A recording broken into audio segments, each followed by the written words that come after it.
Boa noite, irmãos.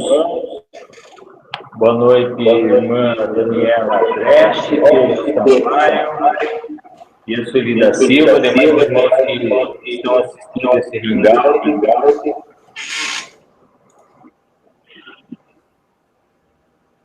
E vão assistir também, pessoas que vão assistir esse hangout. Que Deus abençoe a todos, um bom estudo a todos. Boa noite, irmão Rogério. Boa noite, irmão Marcílio, Deus abençoe. Amém. Vamos orar? Vamos.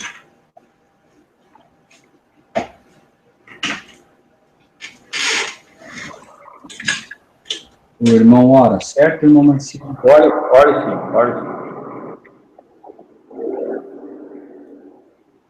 Bondoso Pai, que nos altos céus habita, obrigado, antes de mais nada, por essa oportunidade, meu Pai, de estar diante dos meus queridos irmãos e receber mais uma vez mais uma porção, um estudo, a revelação que vem do alto para nos amparar, nos dar o sinal e a direção correta para podermos caminhar. Eu agradeço imensamente a oportunidade de mais uma vez assistir a esse estudo, meu Pai, e proporcionar aos meus queridos irmãos também, uma vez que eu tive problemas aí esses dias atrás, aí não tive condições de gerar esse link. Mas enfim, eu estou aqui, obrigado por tudo, pelo irmão Rogério, mais uma vez, que vai nos ministrar esse estudo, meu Pai. E o Senhor coloque a sua poderosa mão sobre ele, a sua família, para que ele tenha condições de caminhar nesse caminho que o Senhor colocou e até o fim permanecermos firmes, perseverantes na sua fé. Obrigado pelos irmãos todos que estão na sala, meu Pai. Peço em nome de todos que o Senhor desde já os perdoe por suas falhas, por todos nós, que nós às vezes facilmente erramos, meu Pai. Temos que nos redimir de tudo e voltar atrás e reconhecer o nosso erro, às vezes até diante da tua lei, para nos orientar, para nos pôr de novo em pé e podermos caminhar. Obrigado por esse estudo, por essa noite que o Senhor está proporcionando a nós.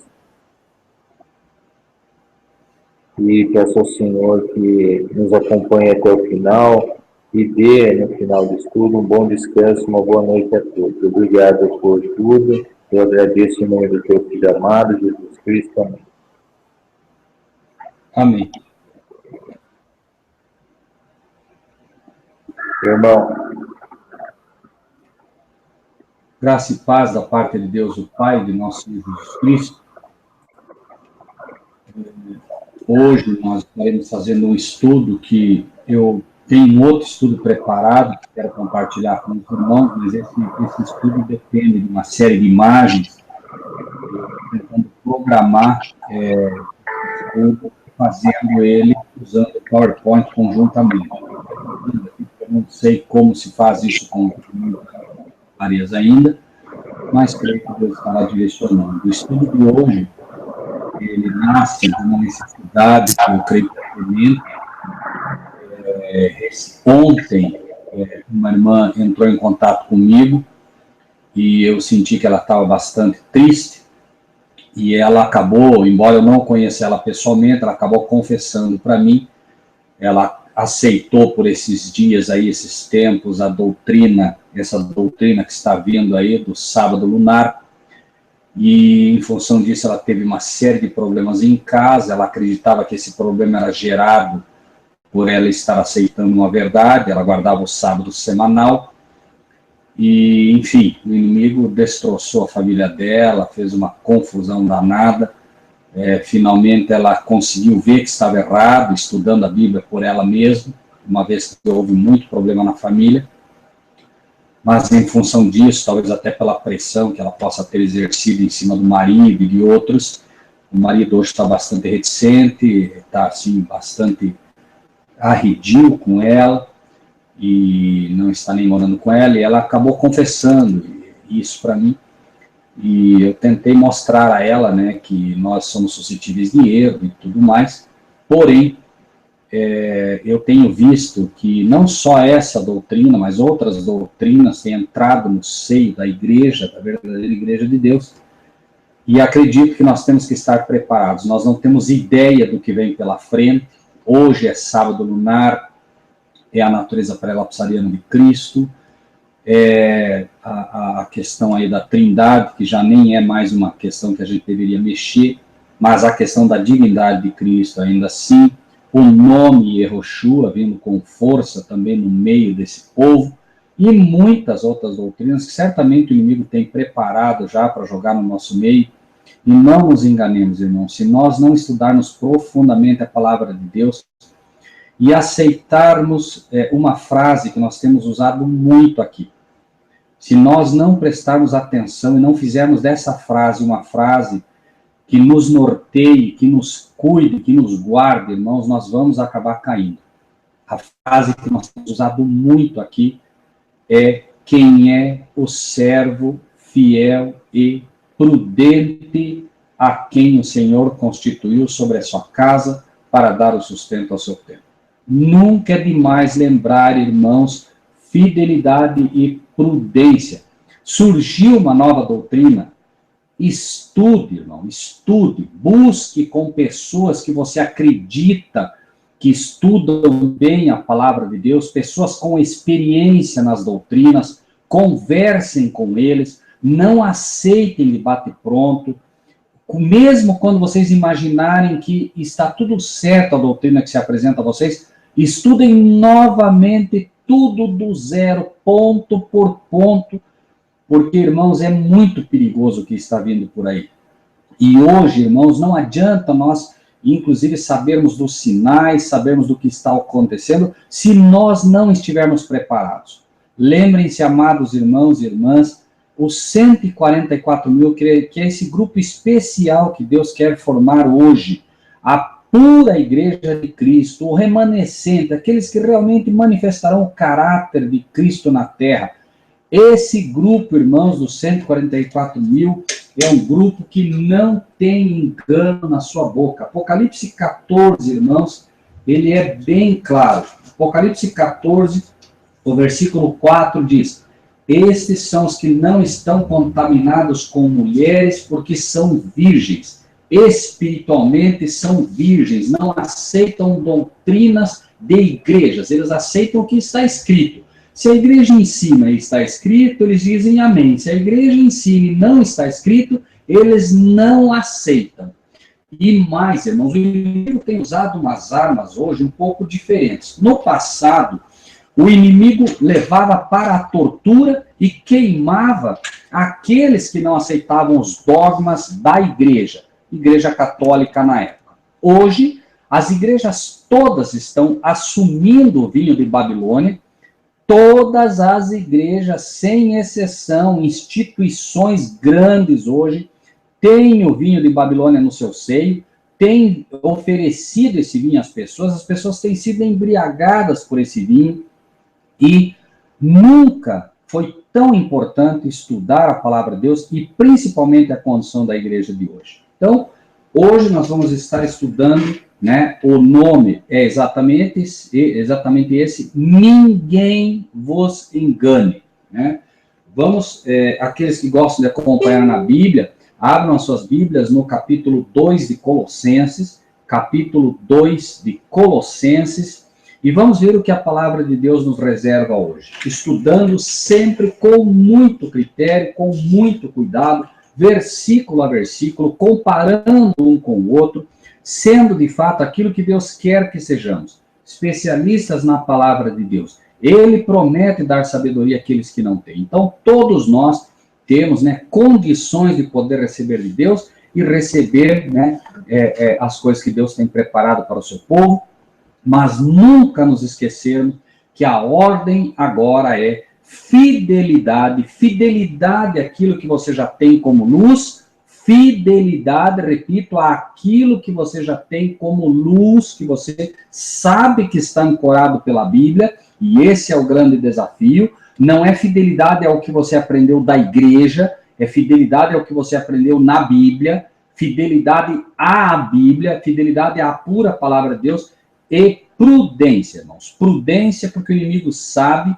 que essa é a arma que ele tem usado. No passado, repetimos, ele queimou. Chegou o momento que ele percebeu que não adiantava queimar, porque o sangue dos mártires era semente. Então ele começou a introduzir o erro dentro das igrejas e começou agora a apresentar esses erros misturados com a verdade. Novamente o inimigo tem feito isso e tem usado hoje uma arma interessante.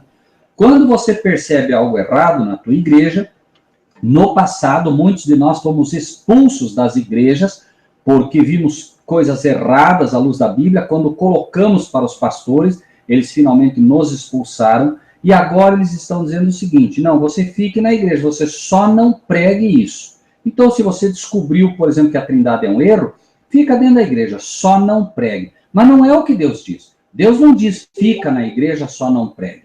O verdadeiro cristão, se ele recebe luz de Deus, ele tem que fazer essa luz brilhar. Não é para esconder essa luz. E o diabo tem dito através dos pastores, não, apenas esconde essa luz aí para não gerar problema na igreja e está tudo certo. E é exatamente isso que Deus não quer. Deus quer que o seu povo esteja preparado e, de fato, estudando profundamente a palavra de Deus. Então, vamos iniciar com a leitura de Colossenses, capítulo 2, e aí, gradativamente, vamos ver o que Deus nos reserva através desse estudo. Capítulo 2 de Colossenses, a partir do versículo 1.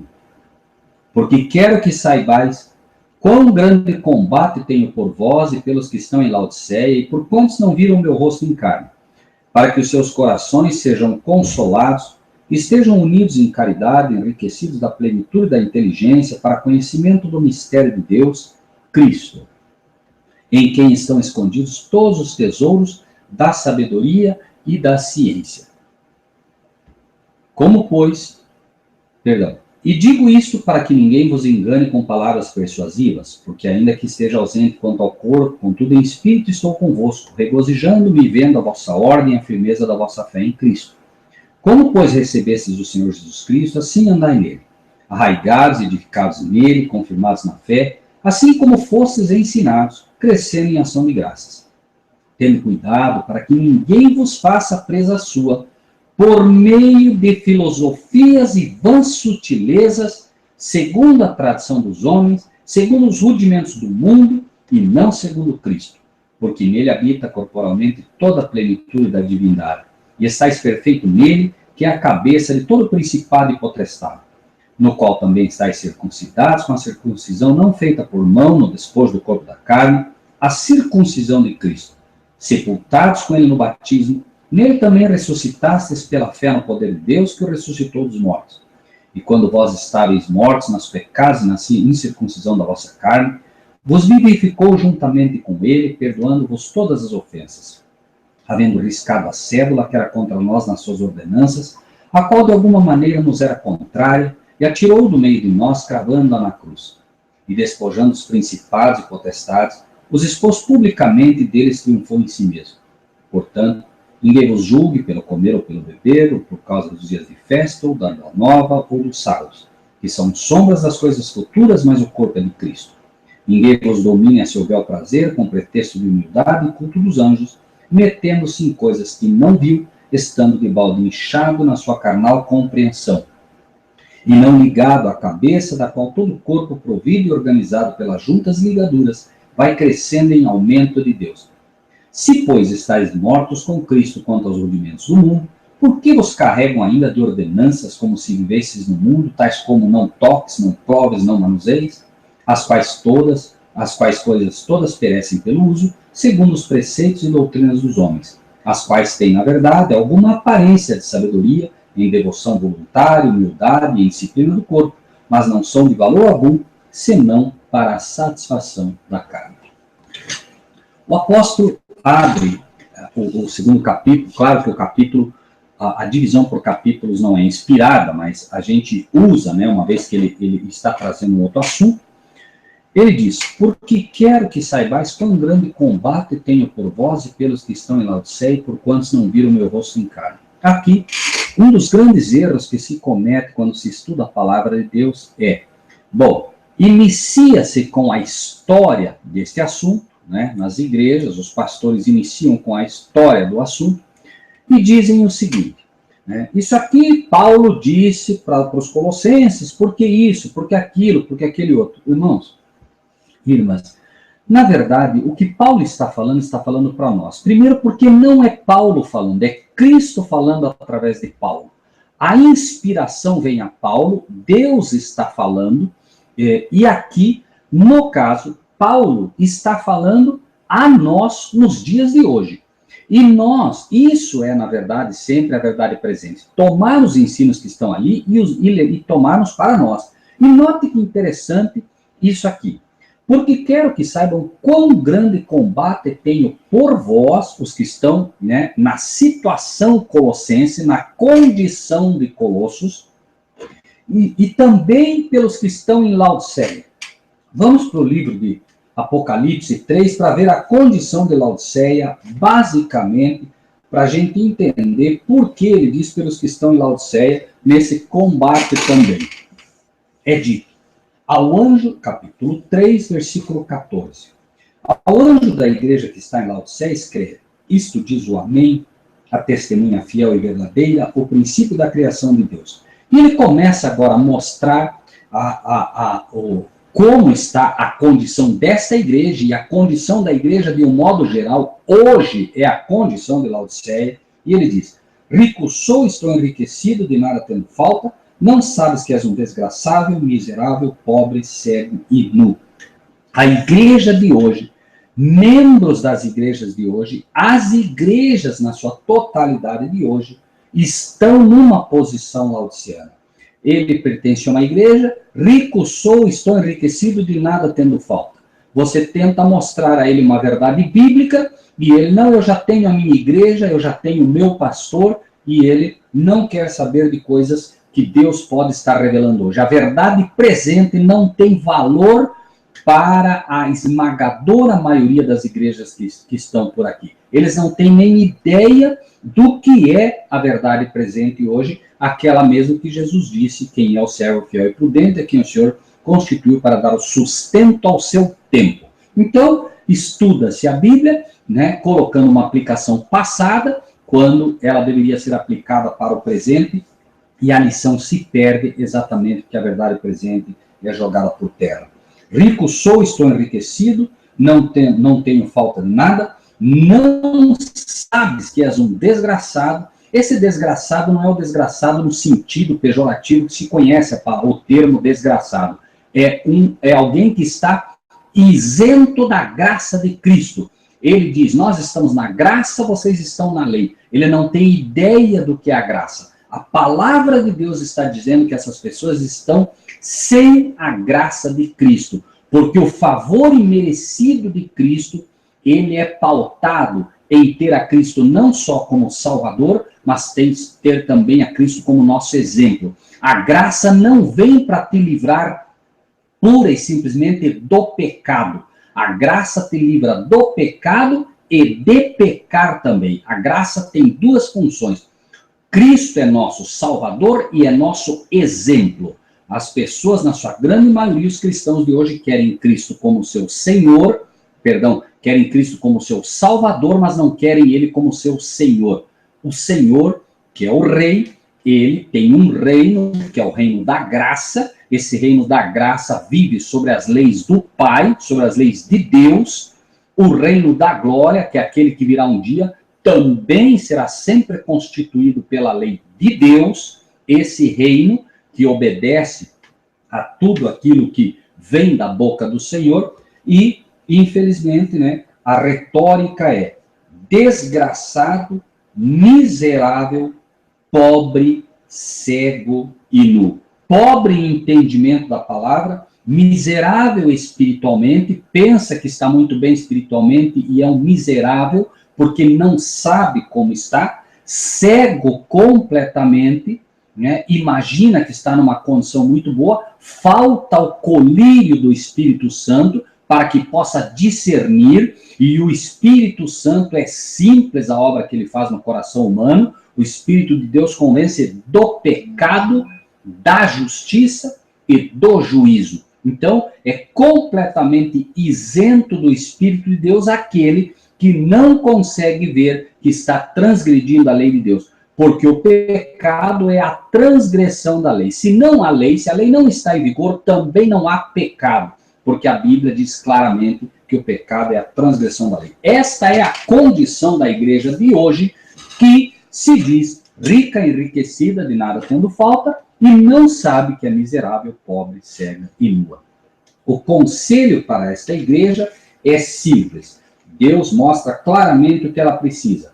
Aconselho que de mim compres ouro provado no fogo, aconselho que de mim compres a verdadeira fé, não é a presunção de achar que está muito bem, é a verdadeira fé, e a verdadeira fé está ancorada na palavra de Deus, e a verdadeira fé não vem se não for pelo estudo da palavra de Deus, ou por ouvir a palavra de Deus, e ouvir bastante, uma vez que nós podemos, por vezes, ficar na frente de uma televisão 4 ou 5 horas, e aí lemos a Bíblia, quem sabe, 15 minutos, e achamos que esses 15 minutos podem fazer frente a todo aquele lixo que eu comi por 4 ou 5 horas. Não tem como, irmãos.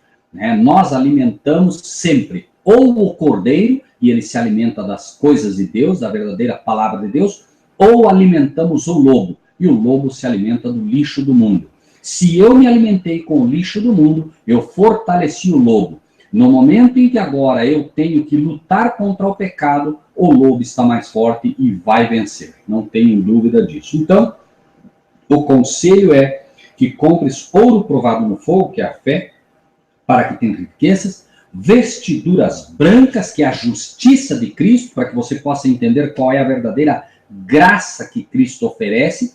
A graça que ele oferece é o vestido, né, da justiça dele próprio, não é o achar que estou bem, não é o pensar que estou bem. Quanto mais eu me aproximo de Cristo, mais eu vejo quanto eu estou mal em realidade, e procuro daí crescer constantemente, e é a lei que me diz que eu estou mal. O apóstolo Paulo categoricamente diz: eu não conheceria o pecado se a lei não me dissesse. Ele usa o termo cobiça ali como símbolo do pecado. Enfim, e finalmente, que unjas os teus olhos com colírio para que vejas. Então o apóstolo Paulo, no livro de Colossenses, ele coloca que ele tem um grande combate pelos que estão nesta condição. E veja que ele diz: e por quantos não viram o meu rosto em carne. Vejam, irmãos, como a palavra de Deus atravessa o tempo e vem até nós. Nós não vimos Paulo em carne. O combate dele é, inclusive, um combate, né, futuro, onde ele, inspirado por Deus, obviamente, escreve uma carta que chegaria até nós, mostrando a nossa condição, mostrando que nós, de fato, não o vimos também, obviamente, né? Não vimos o rosto dele em carne. Podemos, talvez até em algum momento, tentar imaginar como é Paulo, mas os escritos dele vêm até nós através da revelação, através da Bíblia, e nós podemos receber a carta dele como para nós no dia de hoje. Então, ele diz: para que os seus corações sejam consolados. Essa é uma carta de consolo. Colossenses é uma carta de consolo, porque quando você lê Colossenses e quando você lê a carta a Laodiceia, você se desespera. Se você aceita o que está ali, que é um Deus dizendo: eu conheço as tuas obras, que você não é frio nem quente, quem dera foras frio ou quente, mas como você é morno, eu estou a ponto de vomitar-te da minha boca. Quando você vê isso, se você é um cristão que aceita a repreensão do Senhor, você realmente fica muito preocupado. Mas o consolo vem imediatamente na própria carta de Laodiceia e também na carta de Colossenses. Por isso ele diz: quero que saibam quão grande combate tenho por vós, pelos que estão em Laodiceia, e por quantos não viram meu rosto em carne, para que os seus corações sejam consolados, estejam unidos em amor e enriquecidos da plenitude da inteligência, para conhecimento do mistério de Deus, Cristo, O mistério de Deus é Cristo. Não há como conhecer a Deus se você não procurar conhecer a Cristo.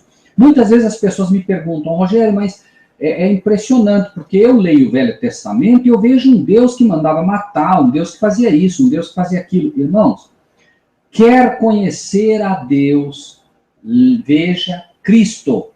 Deus não fez absolutamente nada. Cristo não fez absolutamente nada que Deus não faria.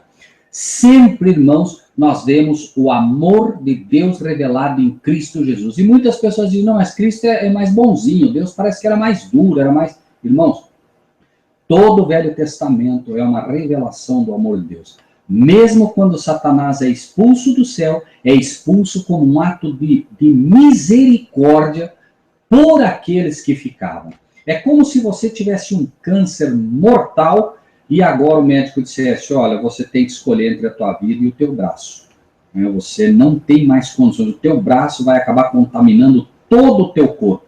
Por isso, que foi dito, se o teu olho te faz te escandalizar, arranca ele e joga fora. É melhor você entrar cego do que não entrar no reino dos céus, O comparativo, claro, que é feito é o mesmo, Então, é isso, O ato de misericórdia é um ato feito para preservar, aqueles que querem aceitar. Um ato de misericórdia será feito também no futuro, quando aqueles que querem seguir a Cristo, que querem guardar o seu dia, vão ser impedidos por uma lei e Deus vai se manifestar protegendo o seu povo. Então, é o que vemos. Existem pessoas hoje, você imagine, e é assim, imagine um cachorro treinado desde pequenininho, esse cachorro, ele simplesmente, se ele pega uma criança, ele acaba com ela em minutos. Você imagine agora tentar mudar o coração, entre aspas, de um animal desse. Não há como. O ser humano chega a um ponto em que Deus não tem mais o que fazer por ele, porque Deus deu o livre-arbítrio para todas as pessoas. E existem pessoas que foram tão fundo no pecado, que ainda que um anjo chegasse na frente delas e dissesse, não faça isso, ela faria e ela continuaria fazendo, como foi com Sodoma, que os homens quiseram ali fazer sexo na marra com os dois anjos que estavam ali. Ló tenta dissuadi-los, os anjos finalmente cegam todos eles, e eles queriam ainda cegos entrar para fazer maldade com eles, e disseram ainda claramente, nós vamos fazer mais mal a você agora do que faríamos a eles. Imagine só, não bastava simplesmente o pecado da sodomia, mas eles ainda queriam fazer mal. A alegria deles era fazer o mal. Por isso é dito, que todo pensamento era mal. Não havia um só minuto em que o pensamento não era voltado para o mal. Então você imagina o que Deus poderia fazer por uma cidade inteira que constantemente encontrava sua alegria em fazer o mal aos outros. De fato, a misericórdia de Deus se manifesta queimando aquela cidade, porque nada mais se poderia fazer por ela. Sem falar das crianças que nasciam completamente possuídas já por um demônio. Cada uma delas, uma vez que elas nasciam como fruto de orgias que se faziam ao Deus, entre aspas, Baal, que era o Deus que eles cultuavam. As crianças que não nasciam como fruto dessas orgias eram imediatamente sacrificadas. Imagine se Deus poderia fazer algo por elas. Então nós vemos como chega e onde chega o problema quando as pessoas rejeitam o falar do Espírito de Deus no coração. Seguindo, diz, plenitude da inteligência para conhecimento do mistério de Deus, Cristo. No livro de Colossenses, voltando um pouquinho onde estamos, no capítulo 1, versículo 27, é dito, aos quais Deus quis fazer conhecer quais são as riquezas da glória deste mistério entre os gentios, que é Cristo em vós, esperança da glória. Então, o conhecimento de Deus é Cristo em nós. Cristo, lembre-se, nós já estudamos sobre isso, Cristo opera no santuário por nós diante do Pai, ele é o nosso mediador diante do Pai, mas ele opera pelo seu Espírito em nós, para que nós possamos ter conhecimento do Pai. O livro de 1 Coríntios, no capítulo 8, 1 Coríntios, capítulo 8, é um texto bastante conhecido dos irmãos, creio eu. 1 Coríntios, capítulo 8, mostra uma realidade também a nível de conhecimento. 1 Coríntios, capítulo 8, versículo 6, diz: Todavia, para nós, há um só Deus, o Pai, de quem é tudo e para quem nós vivemos, e um só Senhor Jesus Cristo, pelo qual são todas as coisas, e nós por Ele. Há um só Deus, o Pai, e um só Senhor, que é Jesus Cristo, pelo qual são todas as coisas. Inclusive, o conhecimento do Pai se faz em Cristo Jesus. Por isso, o versículo 3 diz: em quem estão escondidos todos os tesouros da sabedoria e da ciência. Toda a sabedoria, toda a ciência do Pai vem a nós através de Cristo Jesus. E olha o versículo 4 agora como ele abre.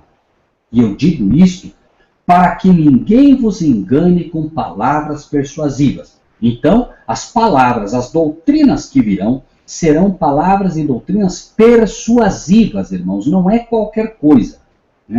Porque ainda que esteja ausente quanto ao corpo, contudo em espírito estou convosco. No momento que estamos lendo a epístola de Paulo, é como se Paulo em espírito estivesse conosco, porque estamos lendo a forma como ele escreveu, não o que. Porque o que ele deveria escrever foi inspirado por Deus, mas a forma como ele escreve é como se disséssemos exatamente isso. Neste momento, o Rogério está falando. O Rogério não está presente na casa dos irmãos, mas é como se em espírito ali estivesse, porque a voz que vocês ouvem é a voz do Rogério. A palavra não é do Rogério, a palavra é da Bíblia, a palavra é de Deus, mas a voz que se ouve é a do Rogério. É um caso similar. Da mesma forma que quando vocês estão apresentando um tema para as pessoas e não estão presentes fisicamente, em espírito vocês estão falando a elas também.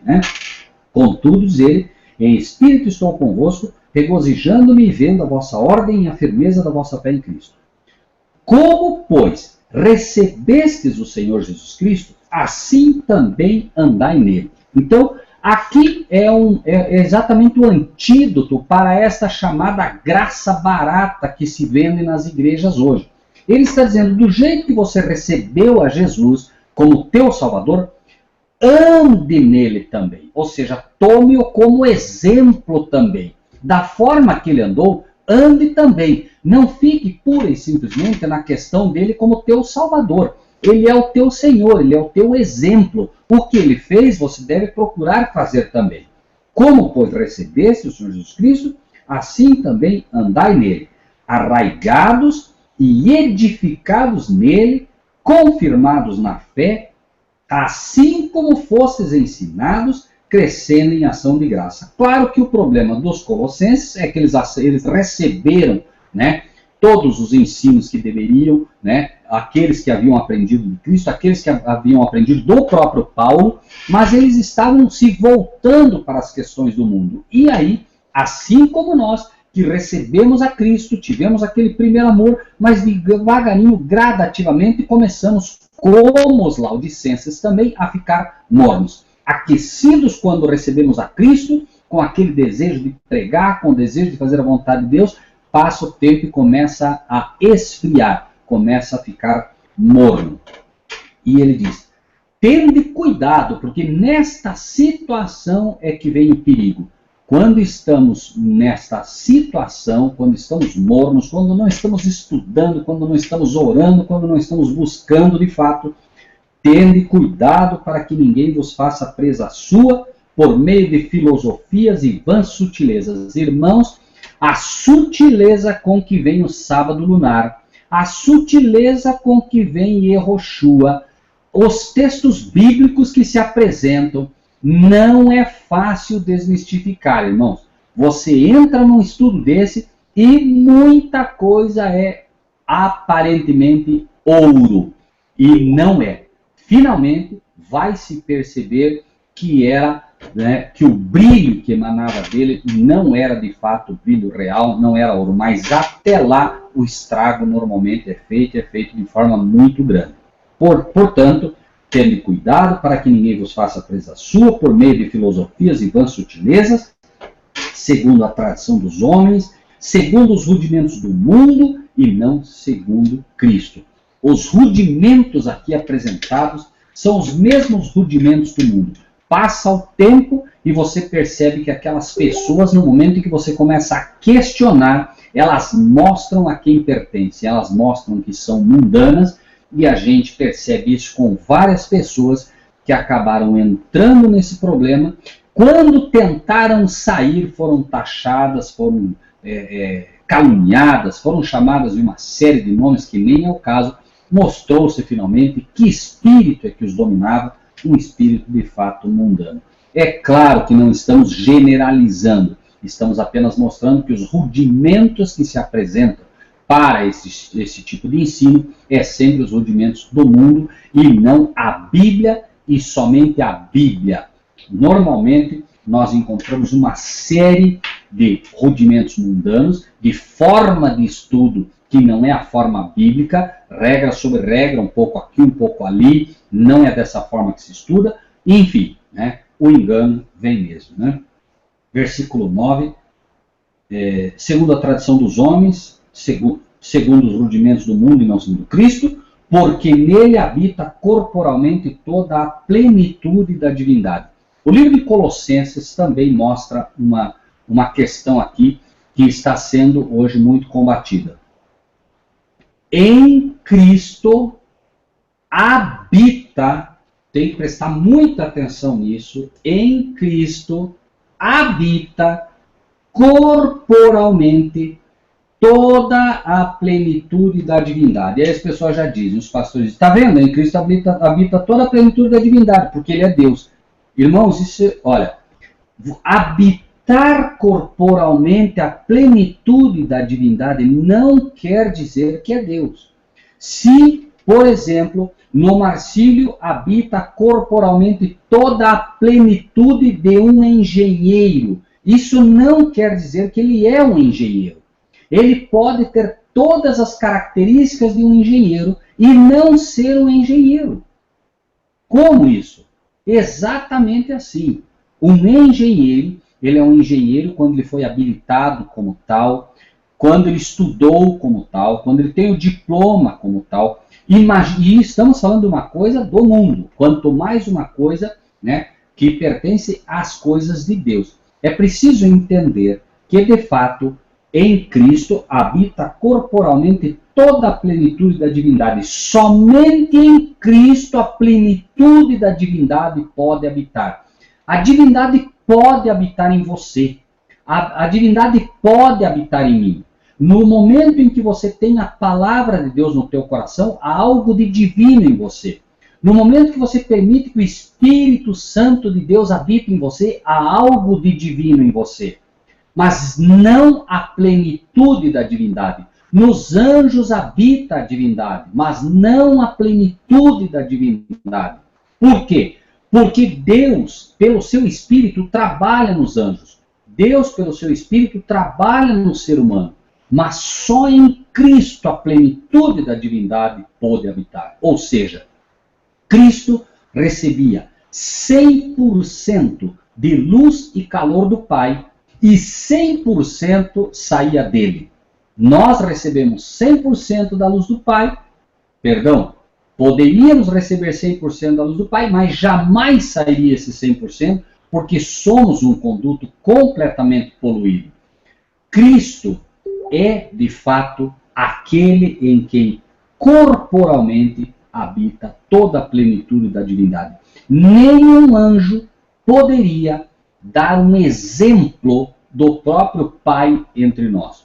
Um anjo não poderia manifestar o caráter do Pai em sua plenitude. Somente Cristo pôde fazer isso e somente Ele pôde dizer: quem vê a mim, vê o Pai.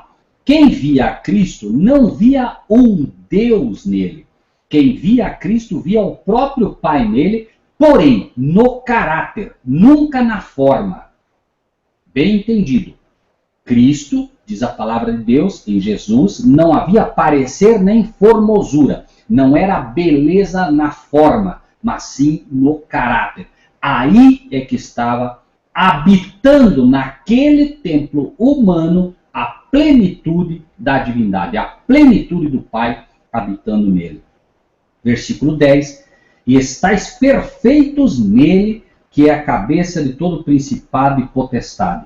Este perfeitos é, no momento que você recebe a Cristo Jesus como teu Salvador, e você de fato recebe a justiça de Cristo, você é visto como perfeito, mas não porque você é perfeito. Você é visto como perfeito nele. Vejam a palavrinha ali. Nele é que somos perfeitos. Então, enquanto você está coberto pelo manto de Cristo, o Pai vê ali uma ovelha e não um lobo.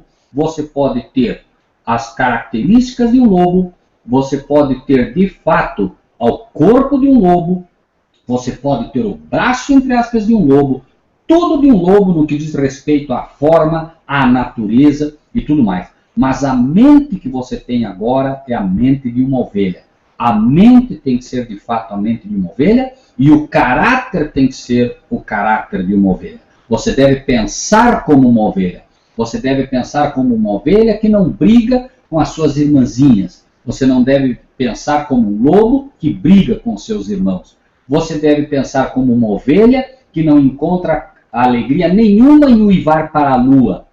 O lobo uiva para as luas. É o seu culto, entre aspas, embora como animal, é o exemplo de um culto que se faz aos astros que estão no horizonte. E, finalmente, lembre-se, a característica do lobo é a de que ele não aceita líder.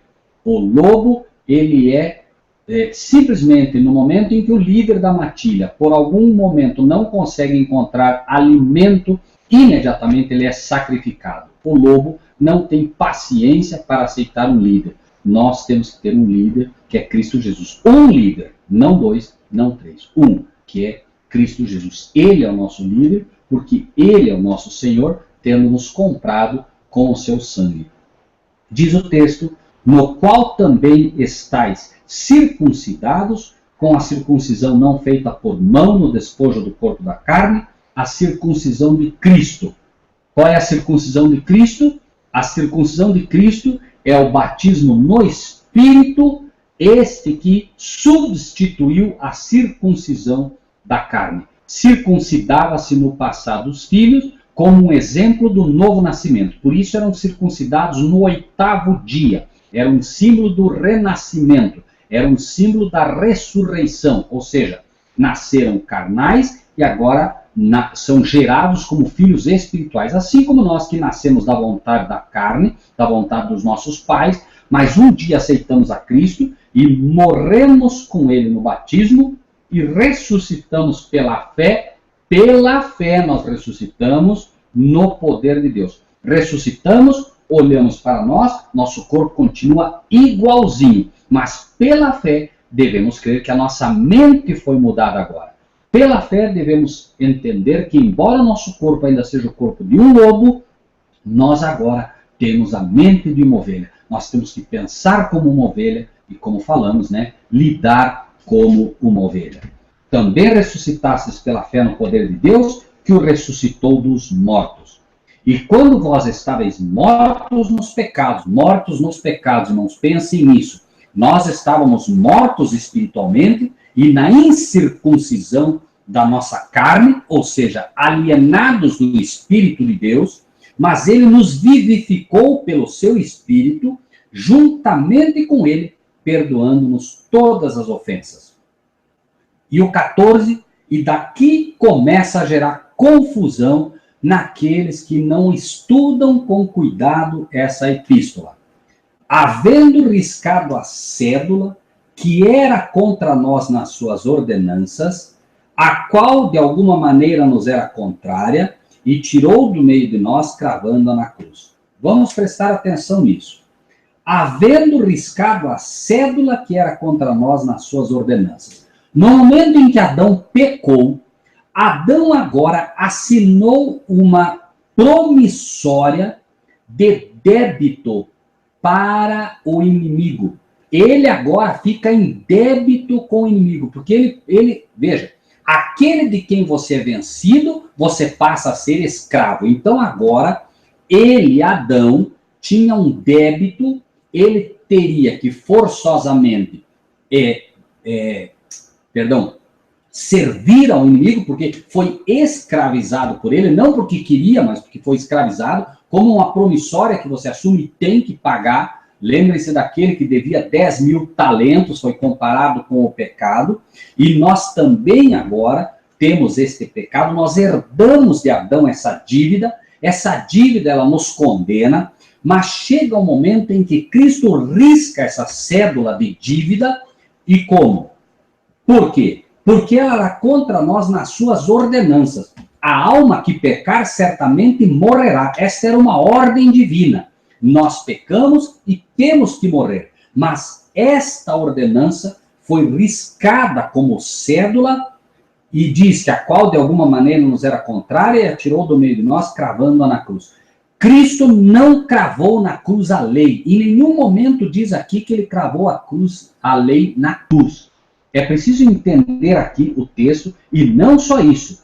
Mesmo a lei, em forma de ordenanças, é que ela deixa de existir. Ela passa a ser uma promessa a partir do momento que você aceita Cristo Jesus. Por quê? Porque quando Cristo crava na cruz esse débito ele tirou de todo o ser humano.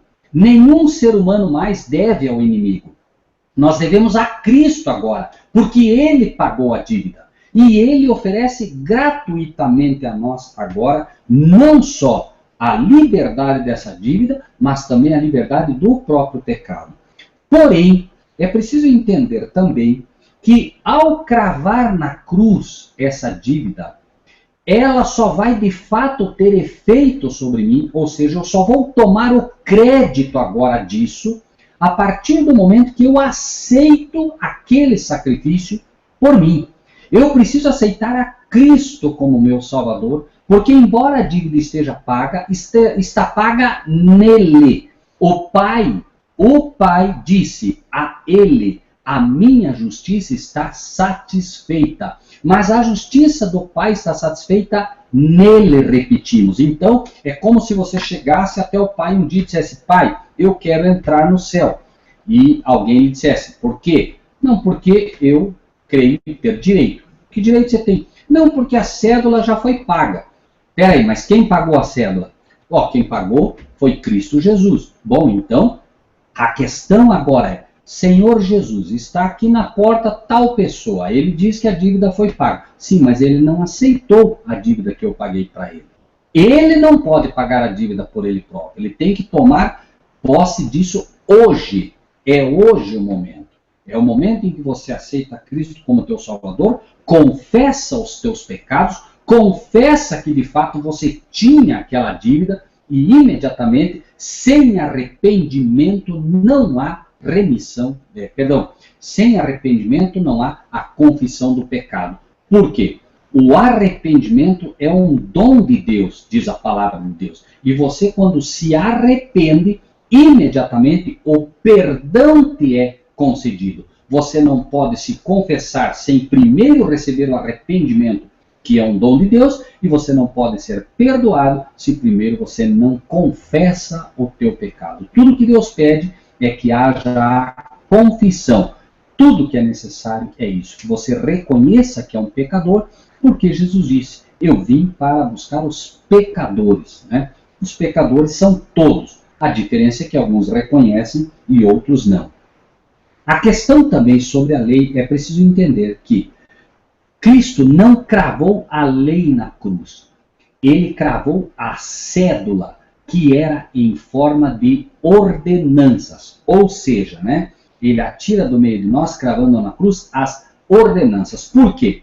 As pessoas do passado, os hebreus, fizeram da lei pura e simplesmente algo escrito na rocha. E a promessa de Deus é: escreverei as minhas leis nos vossos corações. A lei deixa de ser agora uma ordenança e passa a ser uma promessa a partir do momento que você a aceita. Lembre-se, irmãos, que a lei não diz não mates. A lei diz não matarás. É uma promessa, irmãos. A lei não diz não roube. Ela diz, não roubarás. É uma promessa que Deus te dá. Então, se você é ladrão e você não consegue deixar de roubar, Deus te diz, filho, é uma promessa. Você aceita, filho. Aceita o Senhor.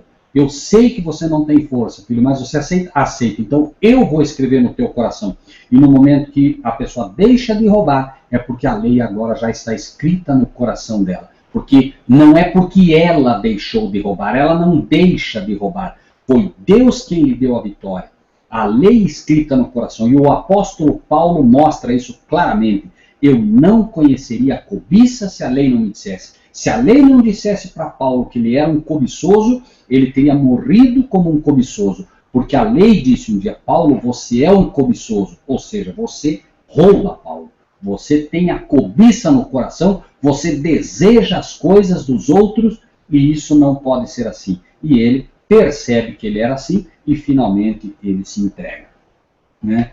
Seguindo, versículo 15, despojando os principados e potestades, os expôs publicamente e deles triunfou em si mesmo. Então, Deus mostrou em Cristo Jesus, Cristo mostrou claramente que os principados e potestades, os fariseus, os saduceus, os líderes religiosos, os reis da época, Herodes, Pilatos, sacerdotes, Anás, Caifás, os anjos caídos, Satanás, enfim, todos os principados e potestades. Principados são os que, principados em primeiro lugar, são todos aqueles que de alguma forma reinam ou se fazem coroar. E as potestades são aqueles que detêm o poder. Por isso é dito o tempo todo. Aqui entram homens e anjos caídos, todos sem exceção. E aqui ele diz, então, claramente, né? Despojando os principados e potestades,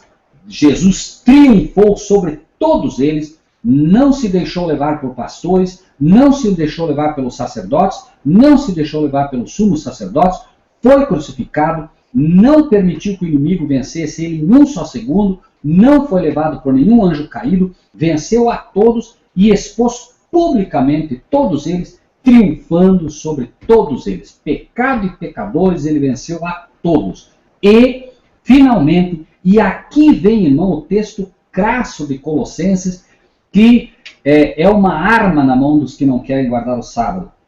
Veja que ele vem dizendo o tempo todo, né? Quando vocês estavam mortos nos pecados, vocês receberam o perdão, né? E Jesus tira a cédula aqui, que era o débito que vocês tinham, desde que herdaram de Adão, etc, etc, etc, mostrando o tempo todo, ninguém engane vocês com sutileza, nada disso, tal, tal, tal. Aí ele vem e diz, portanto, ele está dizendo aos irmãos, portanto, irmãos, ninguém julgue vocês pelo que vocês comem ou pelo que bebem.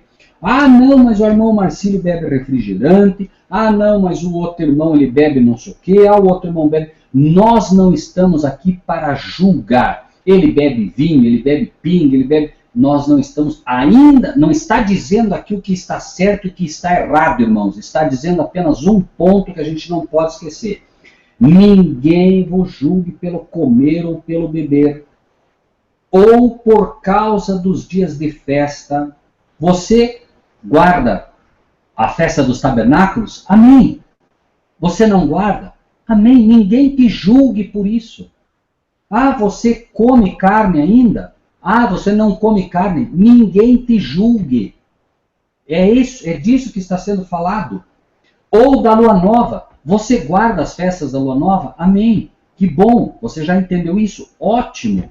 Ah, não, mas eu ainda guardo o aniversário, eu ainda comemoro o aniversário. O aniversário é uma festa espúria, tá bom, mas não tem problema, eu não estou aqui para julgar. Os irmãos não estão para julgar. Ah, não, eu ainda comemoro o Natal. Bom, mas você já entendeu que o Natal é em honra a Tammuz, que nasceu no dia 25 de dezembro.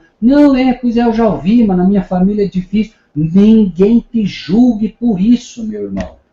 Cada um tem a sua luta, cada um tem seus motivos. Agora notem, ninguém vos julgue pelo que você come, ou pelo que você bebe, ou por causa do dia da festa, ou da nova, ou dos sábados. Ah, no sábado, você ainda você no sábado faz comida para você, ninguém te julgue por isso. Você no sábado não vai à igreja, ninguém te julgue por isso.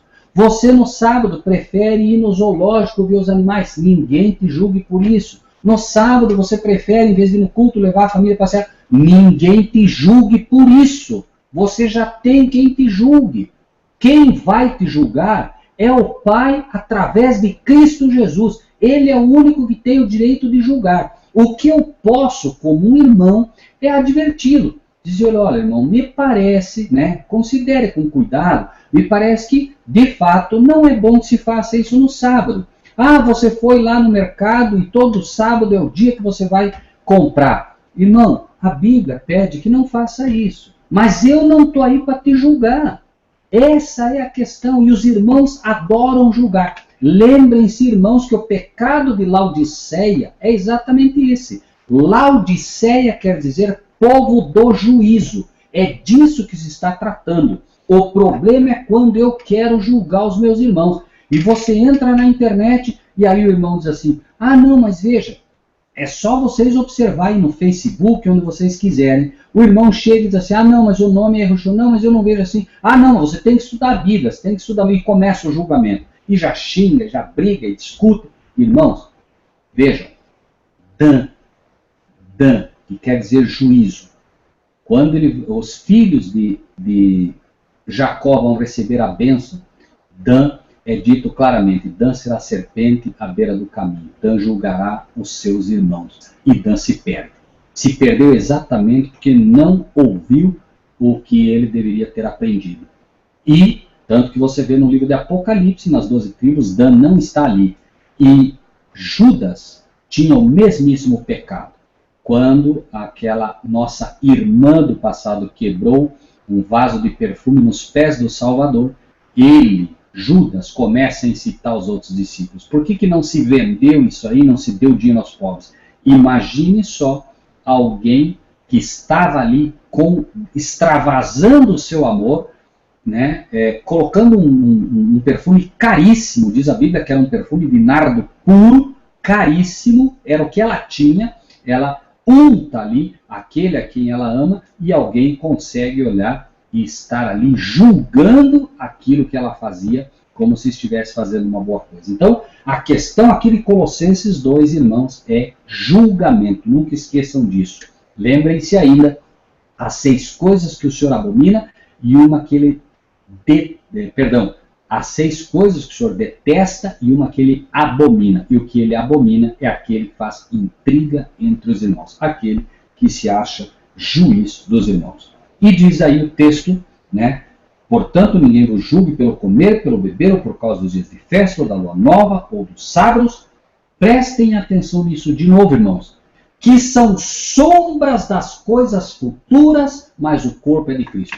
Irmãos, você olha agora numa parede e vê a sombra do irmão Robson. Eu vi a sombra do irmão Robson. Agora eu digo, isso aqui é o Robson? Não, é uma sombra do verdadeiro Robson. O que eu estou querendo dizer com isso, irmãos? Que existe um verdadeiro. É bem o contrário do que se diz. Irmãos, o que nós comemos aqui é apenas uma sombra do que vamos comer no céu. Eu acho que eu me alimento direito aqui. Ah, não, olha, eu não como carne, eu me alimento bem. Eu vou perceber, por exemplo, quando eu chegar no céu, que as frutas que eu comi aqui são apenas uma sombra das frutas que eu vou comer lá no céu. Nem se compara. O que eu bebo, um suco de uva que eu bebo aqui, que maravilha esse suco de uva. Aí eu vou chegar no céu um dia, e Cristo, que fez um jejum, que disse, nunca mais vou beber até que vocês estejam comigo lá. Ele vai nos servir um suco de uva que nós não vamos nem poder comparar com os sucos que bebemos aqui. Porque o suco de uva aqui, por melhor que seja, o melhor suco de uva do mundo, é apenas uma sombra do suco de uva que vamos beber um dia no céu. Os dias de festa. Nós guardamos uma festa de tabernáculos aqui. Que maravilha, irmãos, todos se reuniram em cabanas. Foi muito bom entre os irmãos. O dia que nós tivermos a festa de tabernáculos no céu, nós vamos ver o que é uma festa. Porque isso é apenas uma sombra das festas que lá teremos. a lua nova ou dos sábados. E aí eu vou julgar meu irmão, porque eu guardo o sábado e você não guarda. Eu guardo direito, você não guarda. Mas aí, irmãos, vejam só o que se está falando aqui. O melhor sábado que você guardou com 40 anos de sabatista.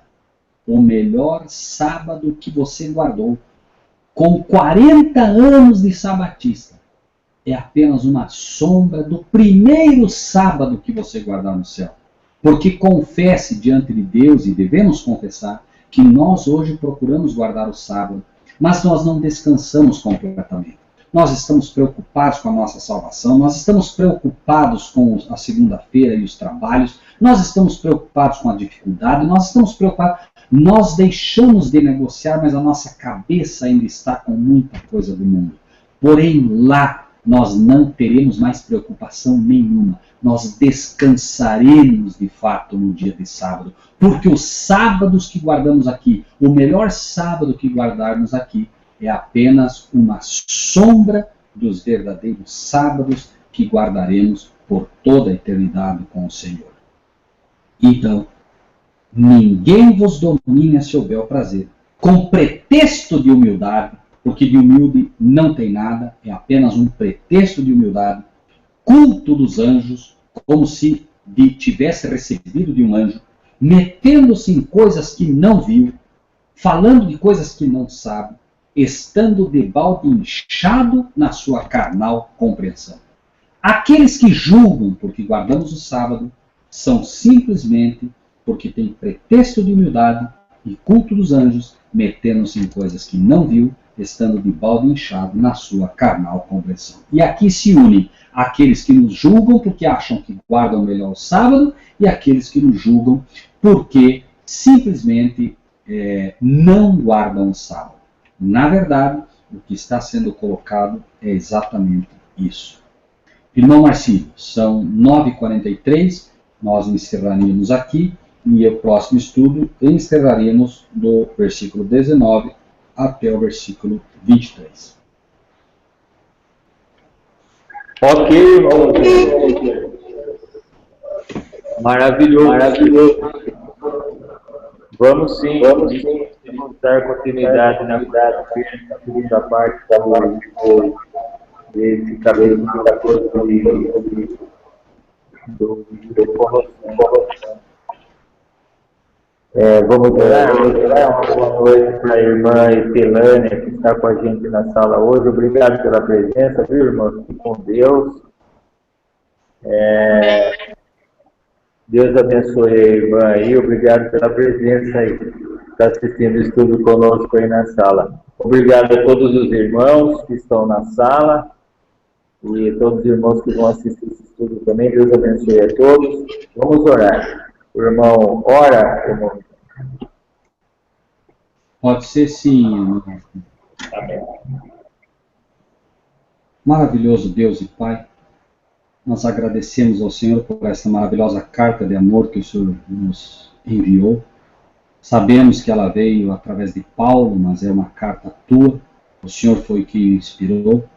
E nós queremos pedir que o Senhor grave no coração de cada um daqueles que estudaram conosco, daqueles que estudarão um dia, para que possam compreender que longe do livro de Colossenses estar derrubando a lei ou estar derrubando o sábado, muito pelo contrário, ele mais o reafirma, Senhor, mostrando de fato que o melhor sábado que guardarmos aqui não será comparado ao sábado que um dia guardaremos com o Senhor no céu.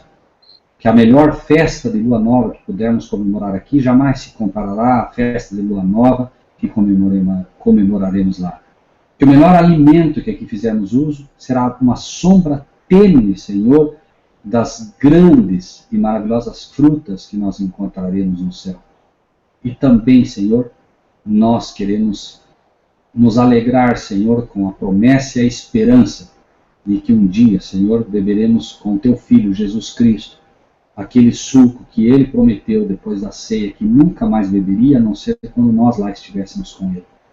Pai Celestial, não permita que nenhum dos que aqui estão faltem, que todos que aqui estamos possamos, Senhor, naquele grande dia, quando o Teu Filho vier buscar os que te pertencem, possamos nós também estar prontos para podermos subir e morar eternamente com o Senhor e com o Teu Filho, é por toda a eternidade. Toma-nos em tuas mãos, abençoe grandemente todos que conosco estiveram nesse estudo, Pai. Dá-lhes do teu Espírito para que compreendam as Escrituras conforme a tua vontade e que possam entender, Pai, que o que aqui se falou não é a palavra de homem, mas a tua palavra simplesmente expressa da forma como o Senhor tem procurado fazer ao teu povo. Em nome de Jesus te pedimos essas bênçãos e agradecemos. Amém. Amém. Amém. Amém. Irmãos, boa noite a todos. Eu agradeço a presença de todos. E Deus permitiu que mais uma vez nós estivéssemos juntos para estudarmos a tua palavra. Obrigado pela presença aí, viu, Helena? E obrigado. Amém. Obrigado, irmã Melânia. Deus abençoe grandemente, tá? Obrigado pela paciência de estar conosco. Que nós possamos todos crescer em sabedoria, graça e verdade diante do nosso Pai e do nosso Senhor. Amém, irmão. Eu que agradeço. Viu? Muito bom. Palavra. Boa noite a todos. Boa noite.